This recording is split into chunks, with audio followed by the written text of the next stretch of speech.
What's going on, my Cardano friends? It is your friend Jack here, and in today's video we're going to be going over Cardano, recent news, and the path forward for a lot of parts of Cardano, as well as some crypto trouble that we're seeing recently. First things first, we've gotten some more news on Elon Musk taking over Twitter and Charles Hoskinson, the founder of IOHK, one of the three founding partners of Cardano, putting out some information on basically 57 minutes of information on how to build decentralized Twitter using Doge and Cardano as a sidechain for profit and pleasure. Now, I've talked about this before in the channel, and I'll talk about it again.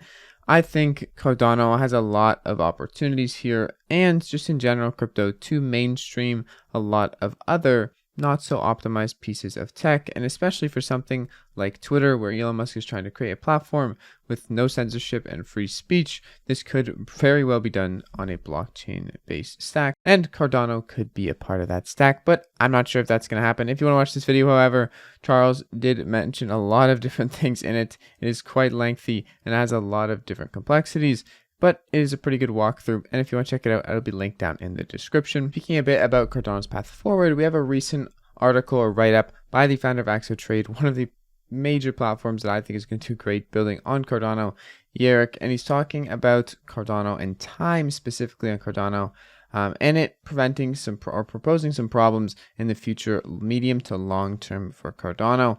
If you want to read this write-up, I will leave this tweet link down in the description. Essentially, it's him describing the problems he sees with the time section of Cardano and Cardano being able to see which time transactions and things are submitted rather than just a time range, and how it could hinder the major adoption of Cardano or the long-term adoption from more financial and bigger institutions. Charles Hoskinson directly responded to this. He doesn't really see it being a problem. There's solutions coming, and Kronos as a longer-term solution to solve this issue and workarounds for the time variable. But in general, this is a discussion that will likely be written into a community improvement proposal, basically a system on Cardano where anyone can suggest improvements or changes to the Cardano parameters, and then it can be discussed off of Twitter in a more safe place, or a place where it's not blown out of proportion, and people can weigh in on how they think it could benefit or how they think it could be detrimental to Cardano's future. I know it's kind of weird to mention this when in the end, the person who wrote it, they don't even think it's a big issue or really hard to solve, but the challenge is mostly philosophical and non-determinism. So in reality, what I want to point out here is that a lot of people on Cardano are looking out for the future of Cardano. And not only that, the builders on Cardano have done a lot of research and time, have put a lot of thought into solutions that Cardano's problems are going to arise and things are going to happen and how they can get around those problems. To me, Cardano's path has always been based on this roadmap right here. And right now, we are in the scaling era and the governance era, probably the most two I'd say hard eras to determine if progress is being made, because governance is very hard to do. And I don't really think anyone has a perfect solution for governance, never mind on a blockchain-based system. So doing this, what we're doing right now, through community improvement proposals and discussions, are kind of leading towards that governance area and taking Cardano to the level where it's not only in the founding partners' hands anymore. To me, the path forward of Cardano is exactly the path we are in right now. People putting discussions out, talking about things, maybe sometimes blowing it out of proportion on Twitter. In this case, not really. Just talking about it in a free-form way where people don't get too overly excited for things that maybe should have some cool-headed backing rather than just hot-headed news articles and things going all off the walls, catastrophic failure or catastrophic success, or 1 million X opportunity, things like that. They don't really weigh well in with Cardano's path forward, when in reality, Cardano is constantly trying to improve, keep a cool approach, and do better on what they have currently. When I say they, I mean everybody in the community, because essentially now, anybody in the community who wants to get interested and involved can do so. And specifically now, tooling is more important than ever. I've mentioned this in other videos. I think the path to a larger market cap and a lot more people coming on board is the developers on the platform having the availability to make tools in a simple, straightforward way and not have to go through 4 PhDs just to be able to connect your wallet to their website.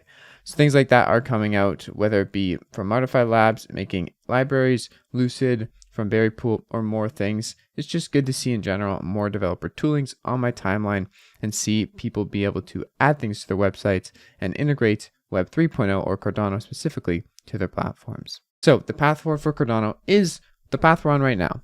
Constant discussion of how Cardano can be implemented to better other products like Twitter, and also discussion about how Cardano could be better and maybe things we're going to run into or problems we're going to run into, and highlighting how we can solve those problems before we get there based on what we are going through right now and how we can improve those things, before they make a catastrophic failure in the system. And hopefully not attract too many negative headlines while we're trying to do that. Now, in terms of crypto trouble, what I mentioned that in the title, I mean FTX and rumors of them being insolvent. Just keep in mind, on any platform you're dealing with crypto, please never leave your funds on any exchange. It's much, much safer to have your own ownership of them in your hardware wallet or a hot wallet. I use a hardware wallet. I prefer hot hardware wallets just because I know they're an extra level of safe. Make sure you buy your hardware wallets though from the direct sites. Ledger, Trezor, great options. But a lot of people don't have any idea if FTX, one of the biggest Cardano exchanges, because they don't even have Cardano, biggest crypto exchanges that doesn't have Cardano. Also, it's kind of weird. They're in trouble, and a lot of people are seeing what's going on here and waiting it out. But also in the news is Binance, the CEO, CZ, putting out some interesting things. As a part of their exit from FTX liquidity last year, Binance received roughly 2.1 billion USD equivalent in cash, BUSD, and FTT tokens. Due to recent revelations that have came to light, we don't really know what these are yet. We've decided to liquidate any remaining FTT on our books. We will try to do so in a way that minimizes market impact due to market conditions and limited liquidity. We expect this will take a few months to complete. He also goes on to saying how Binance encourages collaboration between industry players. They don't want people to go after FTX. FTX going down is not good for me. It's not good for you. So I hope they're not insolvent. I hope everything works out.